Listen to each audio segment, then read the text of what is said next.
Bonjour Alexandre Cobert. Bonjour Philippe.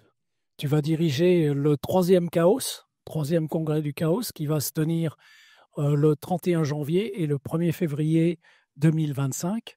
Ce congrès est basé sur l'innovation, mais en quoi ce congrès est-il innovant?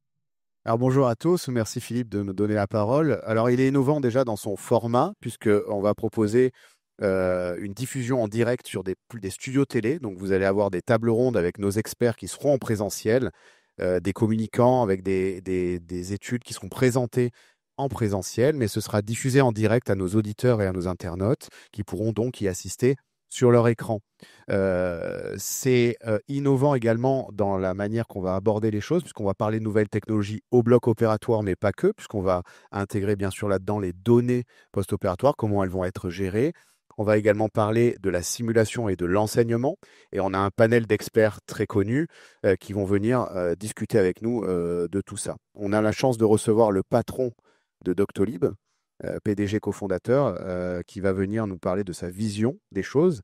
Et enfin, il est innovant également dans le sens où on va donner la parole aux industriels sur une table ronde le samedi matin avec trois grands intervenants qui vont venir nous donner également leur vision parce qu'on pense que les nouvelles technologies, les chirurgiens, eh ben, ça doit se faire avec les industriels. Et donc, on est je pense, un des premiers congrès à donner la parole aux industriels.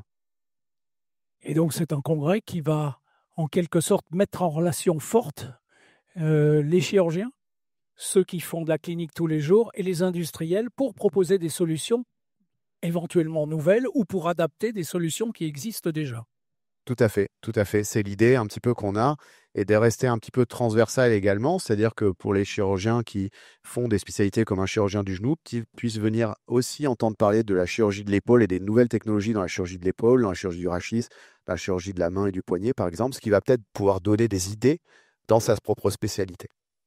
Donc c'est un congrès qui est axé sur la transversalité entre les technologies nouvelles, celles des chercheurs, celles des industriels qui appliquent les découvertes des chercheurs et celles des chirurgiens qui cherchent des solutions pour améliorer les soins donnés aux patients.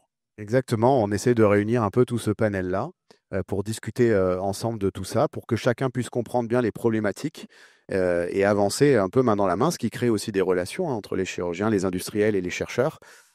Et on pense que c'est très important dans ce type de congrès. Tout à fait, et je te remercie pour ces réponses. Mais maintenant, si tu avais 3 bonnes raisons à donner aux chirurgiens qui nous écoutent et aux chirurgiens qui participent à ce congrès Sofcot, 3 bonnes raisons d'aller participer à ce congrès Chaos, le 3e du nom, début 2025. Qu'est-ce que tu leur dirais? La première, c'est que c'est un format qui est complètement innovant, donc ils pourront y accéder à la fois en direct, mais il y aura un différé également, hein, qui va durer 1 an sur une plateforme dédiée, donc ils pourront y accéder à la fois en direct, mais aussi en différé. Ça, c'est la première des raisons. La deuxième raison, c'est qu'il va être accessible, puisqu'on propose un tarif qui est abordable, 50 € pour des chercheurs, des chirurgiens, voilà, et 10 € pour des internes dont les communications ne seraient pas acceptées, puisque pour ceux dont les communications seraient acceptées, on les invite pleinement. Et enfin, la troisième raison, c'est, comme vous dites, comme tu as très bien dit, pardon, c'est vraiment donner la parole également aux industriels et aux visionnaires de demain pour que les chirurgiens puissent se rendre compte de là où on va. Très bien, merci Alexandre, merci pour toutes ces réponses et bon courage pour l'organisation de ce congrès. Merci Philippe.